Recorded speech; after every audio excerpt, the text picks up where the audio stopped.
우리 구원의 길 우리 다 같이 한번 암송하도록 합니다. 에베소서 2장 8절 9절입니다. 시작. 너희는 그 은혜에 의하여 믿음으로 말미암아 구원을 받았으니 이것은 너희에게서 난 것이 아니요 하나님의 선물이라. 행위에서 난 것이 아니니 이는 누구든지 자랑하지 못하게 합니다. 아멘. 믿으십니까? 아멘. 믿음으로 우리의 영혼이 구원받습니다. 아멘. 그 구원의 확신 가운데 우리가 살아야 합니다. 아멘. 아멘. 아멘. 오늘 말씀 우리 베드로전서 5장 5절에서 10절의 말씀입니다. 신약성경 382페이지입니다. 제 성경으로 382페이지 베드로전서 5장 5절에서 10절의 말씀 제가 봉독합니다. 젊은 자들아 이와 같이 장로들에게 순종하고 다 서로 겸손으로 허리를 종이라. 하나님은 교만한 자를 대적하시되 겸손한 자들에게는 은혜를 주시느니라. 그러므로 하나님의 능하신 손 아래에서 겸손하라. 때가 되면 너희를 높이시리라. 너희 염려를 다 주께 맡기라. 이는 그가 너희를 돌보시니라. 근신하라. 깨어라. 너희 대적 마귀가 우는 사자와 같이 두루다니며 삼킬 자를 찾나니 너희는 믿음을 굳건하게 하여 그를 대적하라. 이는 세상에 있는 너희 형제들도 동일한 고난을 당하는 줄을 알미라. 모든 은혜의 하나님 곧 그리스도 안에서 너희를 부르사 자기의 영원한 영광에 들어가게 하신 이가 잠깐 고난을 당한 너희를 친히 온전하게 하시며 굳건하게 하시며 강하게 하시며 털을 견고하게 하시리라. 아멘. 할렐루야. 아멘. 아멘. 예배드리게 돼서 반갑습니다. 은혜 받읍시다. 우리 옆 사람하고 인사합니다. 시작. 은혜 받읍시다. 그래요. 은혜 안에 사는 사람. 우리 믿는 사람들은 사실은 은혜 안에 살아가는, 은혜 안에 있는 사람들인 줄 믿습니다. 명절이 가까이 왔죠. 마음이 들뜨고 아이들의 마음도 들뜨고 어른들의 마음도 분주한데 어떤 부인이 당근에다가 남편을 판다고 올렸습니다.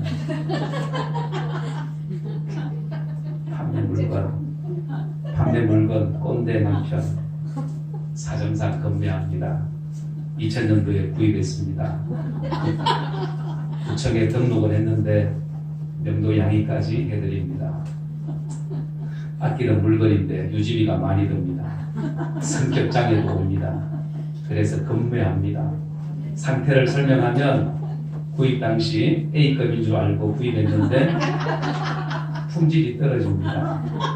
마음이 바다 같은 줄 알았는데 잔소리가 심하고 성질이 더러워 사용 시 만족감이 떨어집니다.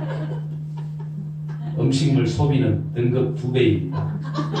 그래도 아직은 힘이 있어서 쓸만은 합니다. 사용 설명서 필요 없습니다. 어차피 읽어봐도 도움이 안 됩니다. AS 절대로 안 됩니다. 별심에 의한 반품 절대 안 됩니다. 덤으로 시어머니들이고 시아버지들입니다. 여러분들 명절이 지나면 명절 증후군으로 인해서 예전에는 이혼하는 사람들이 많았죠. 그래서 싸워서 이혼도 이런 일들이 많았는데 이제 며칠 있으면 명절인데 여러분들 명절 때문에 스트레스 받지 않기를 바랍니다. 모든 병의 원인 가운데 하나가 뭐라고요? 스트레스.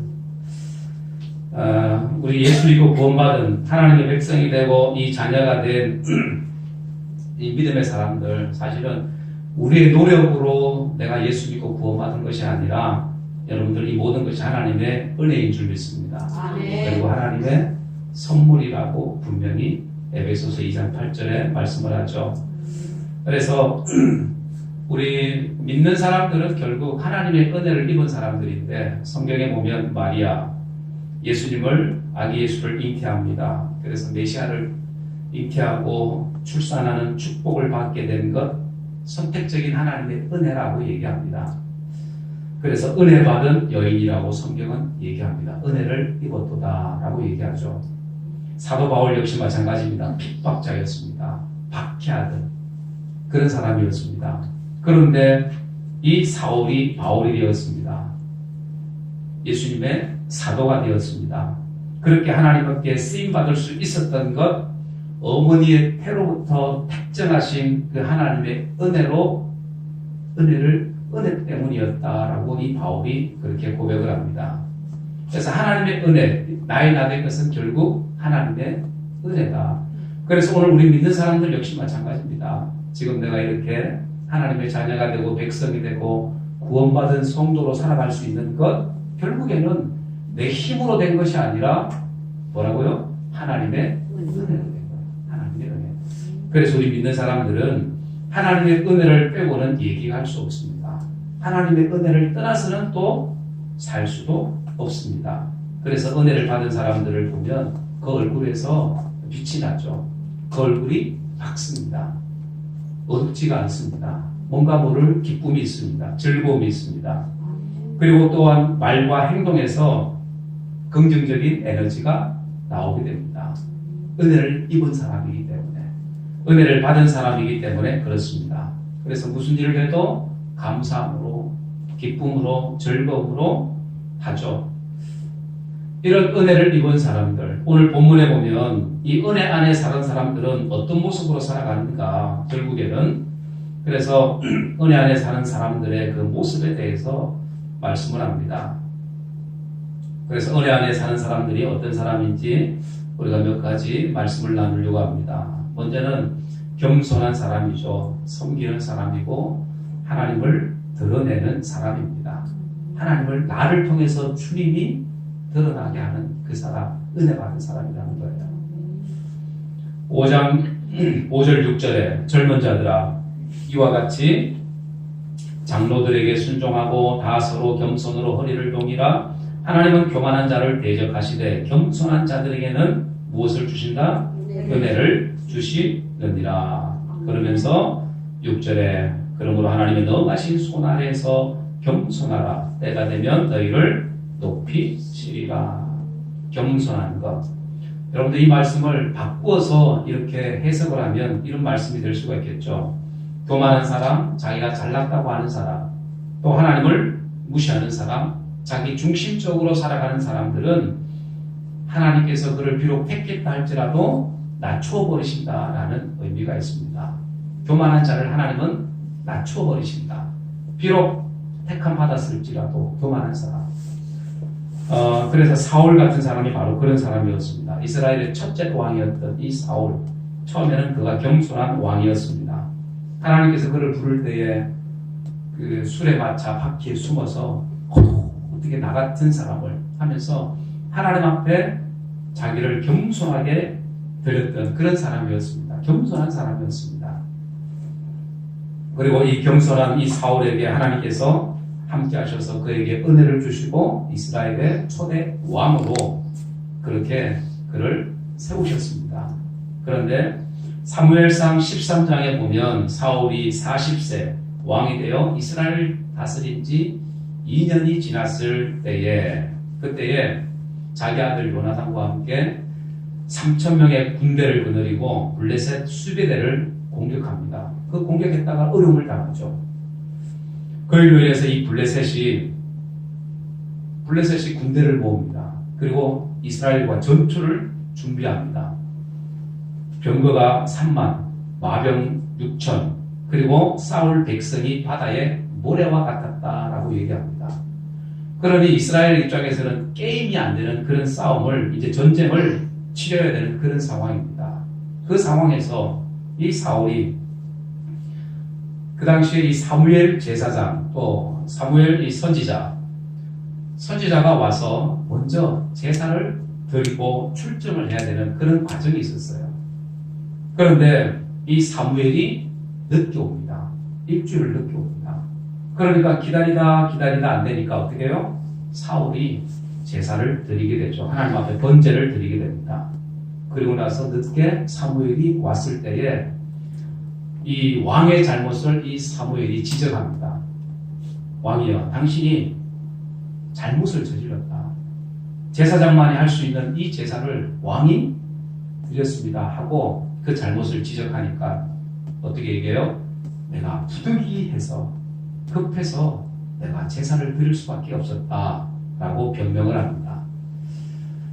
이 일로 인해서 사울이 버림받게 되는 결정적인 원인이 됩니다.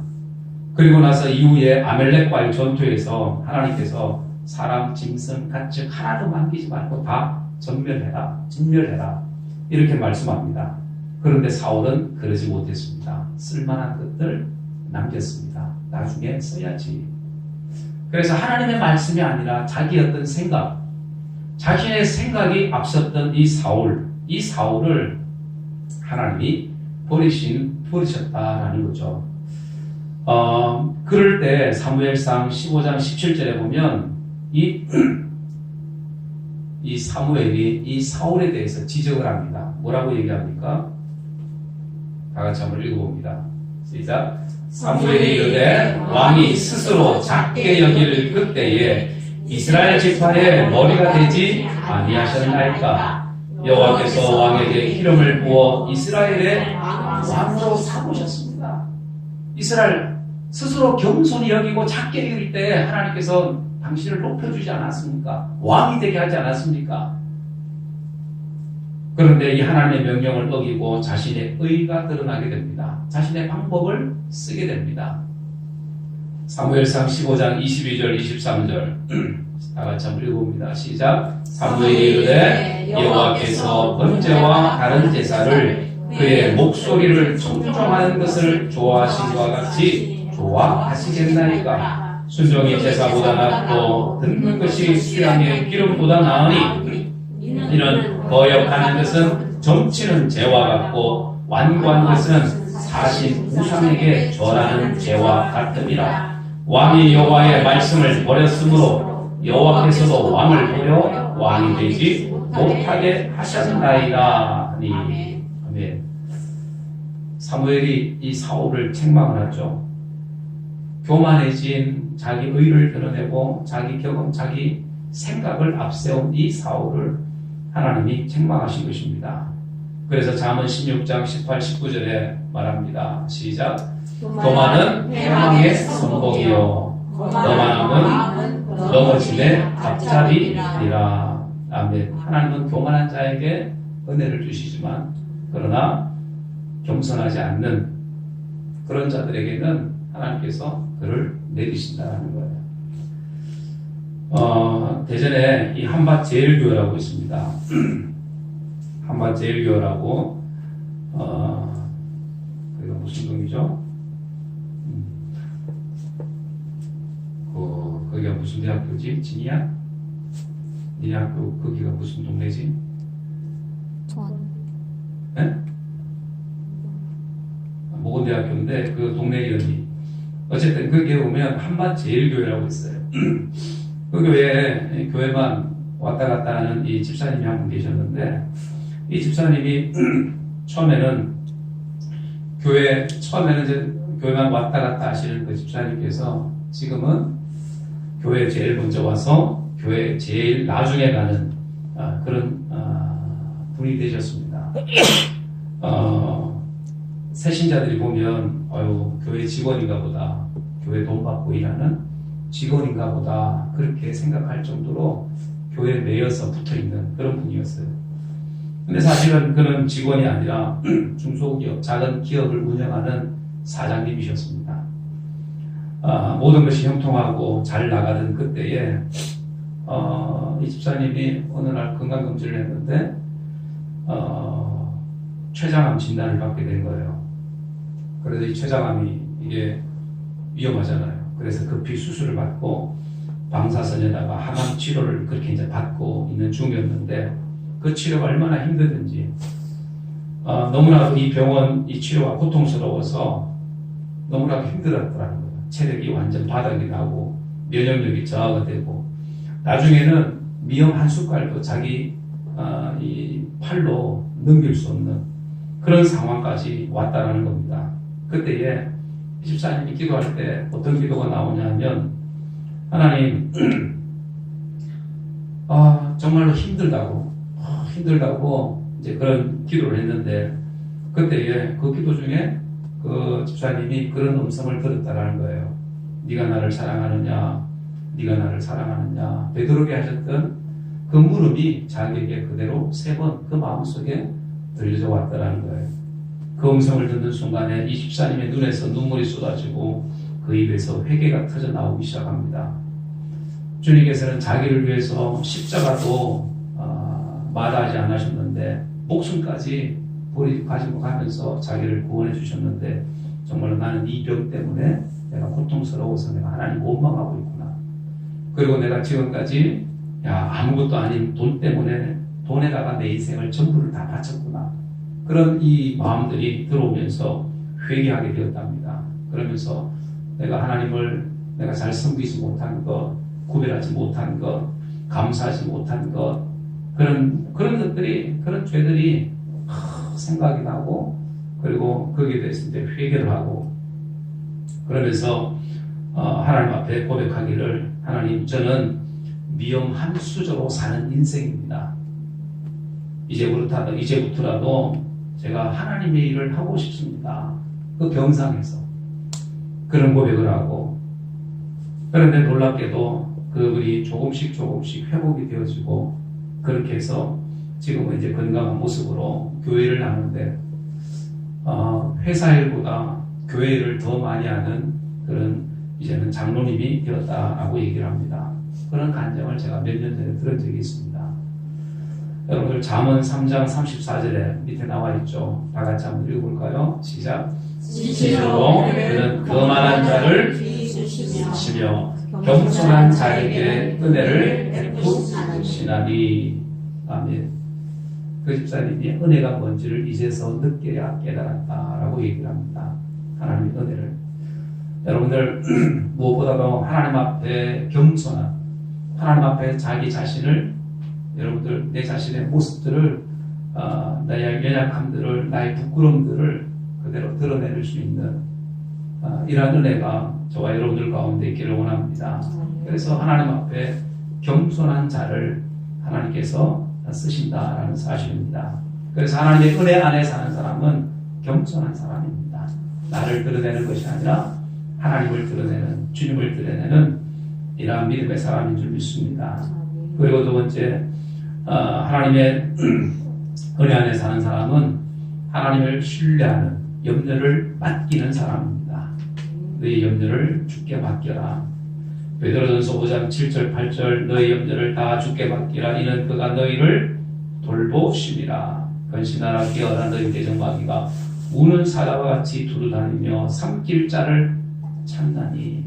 지금도 사단마귀는 우리를 넘어뜨리려고, 우리를 낙심하게 만들고 절망하게 만들려고 틈만 생기면 찾아옵니다.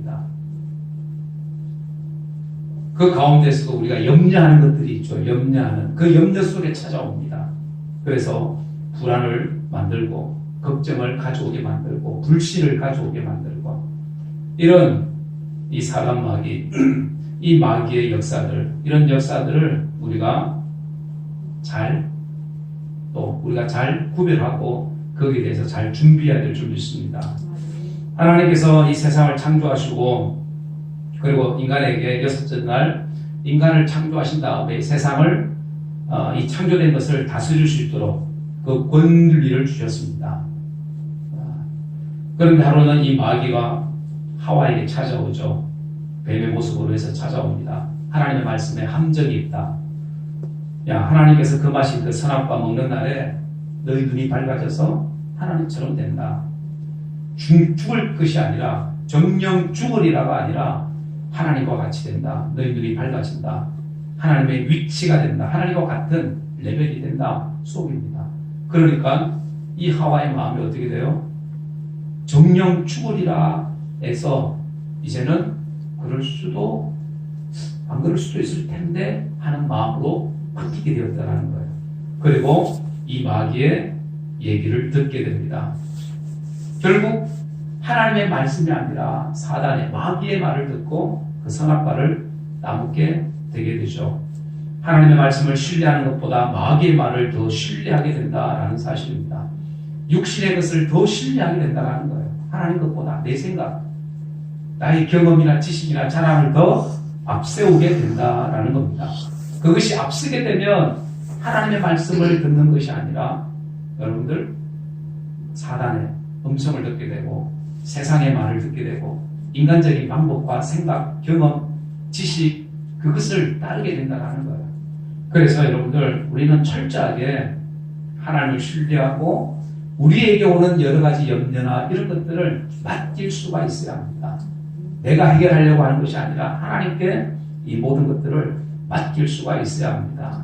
그래서 오늘날에도 마찬가지로 이 사람마귀는 믿는 사람들에게 불신을 심어줍니다.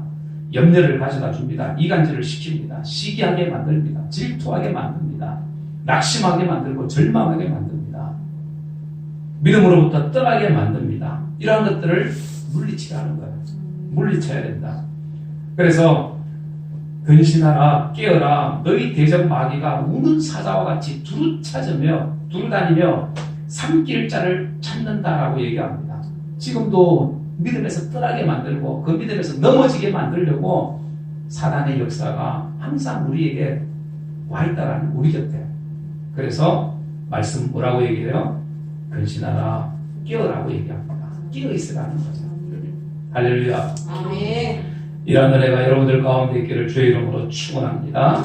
그러므로 우리가 은혜 안에 살기 위해서 하나님을 더 신뢰하는 내 인생의 여러 가지 많은 문제들을 내 앞날의 문제들을 맡길 수 있는 이러한 믿음이 오늘 우리의 믿음이 되어야 될 줄 믿습니다. 아멘. 마가복음 5장에 보면 12회를 혈류증으로 고생했던 여인이 나오죠. 또 7장에 보면 딸의 병을 치료하기 위해서 괴 취급을 받으면서도 주님을 신뢰했던 이 수로보니게 여인이 나옵니다. 그리고 마가복음 10장에 보면 소경 바디메오가 주님 앞에 나오는 것을 우리가 볼 수 있습니다. 이들의 특징이 뭡니까? 한결같이 자신들의 문제를 가지고 주님 앞에 나왔다라는 사실입니다. 의심을 가지고 나온 것이 아니라 그들의 특징 가운데 하나가 확신을 가지고 나왔다라는 것, 믿음을 가지고 주님 앞에 나왔다라는 겁니다. 그리고 주님을 향한 그 신뢰가 그들에게 있었습니다. 그 신뢰를 주님께서는 믿음으로 보셨습니다. 믿음으로 보셨다는 거예요. 그 믿음을 보시고 그들의 문제를 주님께서 해결하시는 것을 우리는 볼 수가 있습니다. 여러분들 주님 앞에 더 가까이 나가는 것, 신뢰하는 것, 내 인생의 문제를 맡기는 것, 여러분들 그것이 바로 믿음입니다. 믿음입니다. 하나님의 은혜 안에 사는 사람들은 맡길 수가 있어야 합니다.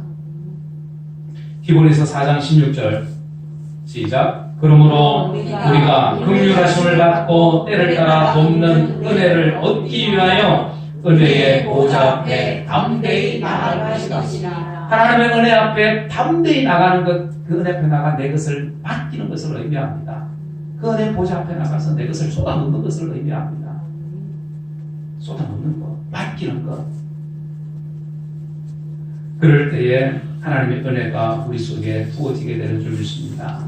맡기는 인생. 하나님을 신뢰하며 그 모든 것을, 내 모든 것을 맡길 수 있는 이러한 은혜가 오늘 저와 여러분들 가운데 충만하기를 주의 이름으로 축원합니다. 그리고 마지막 세 번째, 은혜 안에 사는 사람들은 고난 속에서도 그 믿음이 흔들리지 않는다는 겁니다. 은혜 안에 있는 사람들은 9절 말씀 너희는 믿음을 굳건하게 하여 그를 대적하라. 이는 세상에 있는 너희 형제들도 동일한 고난을 당하는 줄을 알미니라. 이렇게 말씀합니다. 여러분들 고난이 현재는 힘들고 어렵고 때로는 그것 때문에 시험이 될 수 있습니다. 그런데 중요한 것, 그 고난들을 극복한 사람들을 보면 그 뒤에 복이 온 것을 볼 수가 있습니다. 우리가 욥의 고난을 우리가 잘 알죠. 그리고 그의 결말도 우리가 잘 압니다. 결말도. 그래서 현재의 고난, 시험, 누구에게나 다 있다라고 얘기합니다. 그리고 그 고난의 터널을 지나게 되면 반드시 그 고난의 끝이 있다라는 거죠. 빛이 있다라는 겁니다. 놀라운 복이 있다라는 겁니다. 로마서 8장 17절, 18절 다 같이 읽어봅니다. 시작. 자녀이면 또한 상속자 곧 하나님의 상속자여 그리스도와 함께한 상속자이니 우리가 그와 함께 영광을 받기 위하여 고난도 함께 받아야 할 것이라. 생각하건대 현재의 고난은 장차 우리에게 나타날 영광과 비교할 수 없다. 하나님 우리에게 나타날, 장차 우리에게 나타날 그 영광에 비하면 지금의 고난은 아무것도 아니라는 거예요. 능히 감당할 만한 그 시험을 하나님은 우리에게 주신다고 말씀합니다. 감당치 못할 시험을 허락하지 않으셨다고 말씀합니다. 감당할 수 있는. 감리교의 창시자였고 또 어떤 이 웨슬리 목사님, 요한 웨슬리 목사님도 한때 신앙 고백이 분명하지 못해서 영적인 고난 가운데 있었던 그런 분이었습니다.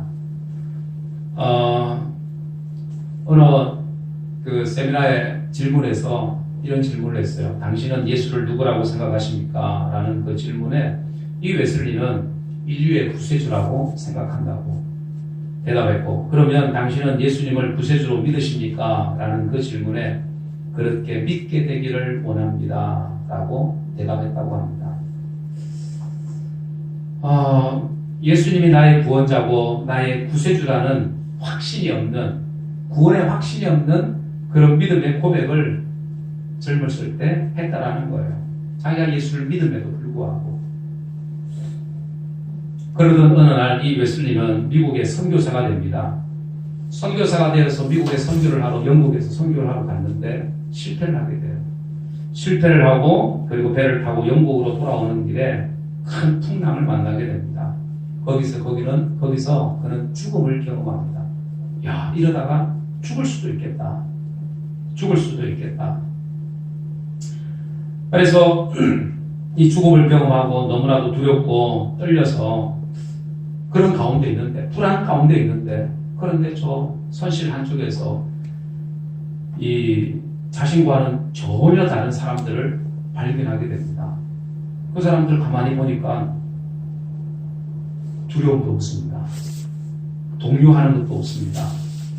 그 사람들이 독일의 경건주의라 했던 모라비안 교도들이었습니다. 아니, 알고 보니까 이 모라비안 교도들인데 저 사람이 믿는 하나님이나 내가 믿는 하나님이나 같은데 왜 저 사람에게는 평안이 있고 나는 이렇게 두려워하고, 그리고 그들의 얼굴은 보니까 전부 다 평안합니다. 그런데 나는 불안해합니다. 왜 그럴까? 차이가 뭘까? 그래서 이 자신의 신앙과 이 모라비안 교도들의 신앙 차이가 뭔지를 고민하게 됩니다. 그러다가 1738년 5월에 이 모라비안 교도들의 집회에 참석을 하게 됩니다. 그리고 집회에 참석해서 은혜를 받고 돌아오는 길에 그가 성령의 체험을 하게 됩니다. 성령의 강한 임재를 그가 경험하게 됩니다. 그리고 나서 정말로 고백하기를 예수는 구세주이십니다. 예수는 나의 하나님이십니다. 그 믿음의 고백이 그 속에서 우러나오게 되었다고 얘기합니다. 그러면서 그는 그때부터 그 믿음의 고백 위에 하나님의 교회를 세워나가게 되었다라고 얘기를 합니다. 여러분들, 어떤 어려움 속에서도 오늘 우리의 믿음의 고백, 이 믿음의 고백, 분명한 또 확실한 이러한 믿음의 고백이 우리에게 있어야 될 줄 믿습니다. 이러한 믿음의 고백이 있으면 어려움이 와도, 고난이 와도, 위기가 와도, 시험이 와도 여러분들 흔들리지 않는다라는 거예요. 그 믿음이 변하지 않는다라는 겁니다. 변할 수 없는 믿음이 오늘 우리의 믿음이 되어야 합니다. 여러분들, 그래서 하나님의 은혜가 있는 사람, 그 은혜 속에 살아가는 사람들은 흔들림이 없다라는 거예요. 물론 흔들릴 수 있죠. 흔들릴 수 있지만 쓰러지지 않습니다. 넘어지지 않습니다. 다시 일어나고 회복합니다. 이러한 은혜가 오늘 우리 가운데 있어야 되는 줄 믿습니다. 그래서 사랑하는 여러분들, 오늘 우리는 은혜 안에 사는 사람, 그래서 우리 자신들을 돌아보았을 때, 내 자신들을 돌아보았을 때 내가 과연 하나님의 은혜 안에 내가 살고 있는가? 그 하나님의 은혜를 내가 붙들고 있는가? 그 은혜 속에서 내가 몸부림치고 있는가? 아니면 내 경험이나 내 지식이나 내 아니면 악한 세상의 음성, 사단의 음성, 이런 음성을 듣고 내가 살고 있는가? 내가 은혜 안에 있는지 은혜 밖에 있는지 우리는 한번 돌아볼 수 있어야 합니다. 그래서 오늘 본문에 나와 있는 것처럼 고난 속에서도 그 믿음이 흔들리지 않는 사람, 그리고 하나님을 더욱 신뢰하는 사람, 주님께 자신의 모든 것을 맡길 수 있는 사람, 내어놓을 수 있는 사람, 그리고 하나님 앞에 겸손하게 무릎을 꿇는 사람, 자신을 낮추고 다른 사람을 높이고 하나님을 경외하는 그 사람, 여러분들 그 사람은 바로 하나님의 은혜 안에 사는 사람입니다. 하나님의 은혜 안에 사는 사람. 나는 하나님의 은혜 안에 사는 사람입니다. 나는 하나님의 은혜 떠날 수는 살아갈 수가 없습니다. 오늘 우리의 가정이 하나님의 은혜 안에 살아가는 가정입니다. 우리 교회가 하나님의 은혜 위에 세워지는 가정, 교회입니다. 이 나라 민족이 그렇게 하나님의 은혜 위에 세워지기를 원합니다. 그런 믿음의 고백들이 오늘 우리 속에 있어야 될 줄 믿습니다. 그렇게 살아가는 사람들은 결국 하나님의 은혜가 떠나지 아니합니다. 사울은 하나님의 은혜를, 여러분들 은혜가 왔지만 그 은혜를 떠나보내야 했습니다. 은혜를 잊어버렸습니다. 하나님께서도 그를 왕이 되지 못하게 하셨다고 말씀합니다. 하나님의 은혜를 떠나버리는 어리석은 사람이 아니라 그 하나님의 은혜 가운데 살아가는 사람, 그 은혜 속에서 하나님을 예배할 수 있는 저와 여러분들의 삶이 되기를 주의 이름으로 축원합니다. 결론입니다. 베드로전서 5장 10절 오늘 마지막 말씀 우리 다 같이 한번 읽어봅니다. 시작. 모든 은혜의 하나님 곧 그리스도 안에서 너희를 부르사 자기의 영원한 영광에 들어가게 하신 이가 잠깐 고난을 당한 너희를 친히 온전하게 하시고 굳건하게 하시며 강하게 하시며 저를 견고하게 하시리라. 아멘. 이런 하나님의 은혜가 오늘 여러분들 가운데 돌보시는 그 하나님의 은혜가 여러분들 가운데 있어서 그 하나님의 은혜 속에 살아가는 저와 여러분들의 삶이 되어지기를 주 예수 이름으로 간절히 축원합니다. 아멘. 기도하겠습니다. 이 시간 말씀을 생각하면서 여러분들 기도합니다. 사랑하는 여러분들, 오늘 우리가 예수를 믿고 구원받아 하나님의 자녀로 산다고 하지만 여러분들 우리의 믿음이 흔들릴 때가 얼마나 많습니까? 하나님의 뜻대로 산다고 하지만 내 뜻대로 살아갈 때가 얼마나 많습니까? 하나님의 은혜를 경험했다고 하지만 그 은혜 속에서 내가 머물지 못하고 살아갈 때가 또 얼마나 많이 있었습니까? 오늘 하나님의 은혜 안에 사는 사람, 그 은혜 안에 사는 사람은 그 믿음이 흔들리지 않습니다. 흔들리지 않는 믿음 되게 하여 주옵소서. 하나님을 더욱 신뢰하는 사람, 주님께 나와 은혜 보좌 앞에 담대히 나와 내 모든 것을 쏟아 부을 수 있는 사람, 겸손히 내 모든 것을 주님 앞에 내어놓을 수 있는 하나님, 그러한 사람, 겸손히 무릎을 꿇는 그 사람 되기를 원합니다. 그리고 하나님 무엇보다도 우리의 남은 생애를 주님 앞에 온전히 드릴 수 있는 그런 믿음의 사람, 하나님의 사람, 하나님의 가정, 우리 교회가 될 수 있도록 하나님 은혜를 내려달라고, 하나님 그러한 인생으로 주님 오실 때까지 변치 않는 그 믿음, 그 하나님의 은혜 가운데 살아가는 한번 동성으로 기도합니다. 고마우신 아버지 하나님, 그들을 감사합니다. 하나님 오늘 우리가 하나님의 은혜 안에 살아간다고 하지만 우리가 여전히 흔들릴 때가 얼마나 많습니까? 우리가 하나님을 신뢰한다고 하지만 여전히 신뢰하지 못하는, 맡기지 못할 때가 얼마나 많습니까? 겸손으로 주님 앞에 나와야 하지만 겸손하지 못하는 우리의 모습, 하나님 여전히 내 것을 바라보고 의지하고 살아가는 우리의 모습이 또 얼마나 많습니까? 하나님 불쌍히 계셔서 하나님 우리 속에 다시 한번 의료 병치 아니하는 그 믿음으로 하여 주옵소서. 아버지를 병치 아니하고 아버지를 더욱 견고하게 하시고 강하게 하시고 담대하게 하시는 하나님 은혜 가운데 살게 하여 주옵소서. 주여 더욱 시원합니다. 성령 하나님 역사하여 주옵소서. 살아계신 아버지 하나님, 하나님의 크신 은혜와 사랑을 감사합니다.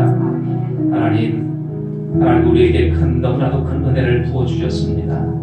그 은혜를 입고 우리가 살아가는, 하나님의 은혜 안에 살아간다고 우리가 고백하면서도 하나님 우리의 삶을 돌아보면 하나님 때로는 흔들리고 때로는 낙심하고 때로는 절망 가운데 살 때도 있음을 고백합니다. 하나님 우리의 믿음이 하나님 주님 오실 때까지 흔들리지 아니하는 믿음 되게 하여 주옵소서. 하나님을 더욱더 신뢰하는 믿음 되게 하여 주옵소서. 주님 앞에 모든 것을 맡기고 주님 앞에 겸손히 무릎을 꿇고 하나님 내 것을 드러내는 것이 아니라 주님을 드러낼 수 있는 하나님을 드러낼 수 있는 우리의 믿음 되게 하여 주옵소서. 하나님, 그 사람이 바로 믿음의 사람이요 하나님께서 함께 하시는 사람이요 하나님께서 복 주시는 사람인 줄 믿사오니 하나님, 우리 모든 가정이 하나님의 은혜 가운데 세워져가는 귀한 믿음의 가정 되게 하여 주옵소서. 하나님, 그런 믿음이 오늘 우리의 믿음 되게 하여 주옵소서. 하나님, 우리에게 잠깐 고난을 우리에게 허락하신다고 말씀하셨습니다. 그러나 하나님, 그 가운데서도 우리를 온전하게 하시고 굳건하게 하시고 강건하게 하시고 털을 견고케 하신다고 하셨사오니 하나님, 우리 모든 가정들, 사랑하는 심령들이 하나님의 그 은혜 위에 세워져가는 귀한 믿음의 가정들로 심령들 되게 하여 주옵소서. 주께서 함께 하심을 믿고 감사드리올 때에 거룩하신 예수님의 이름으로 간절히 기도드리옵나이다. 아멘. 우리 찬송 300장 우리 찬송하시면서 예물 드리는 시간을 갖도록 합니다.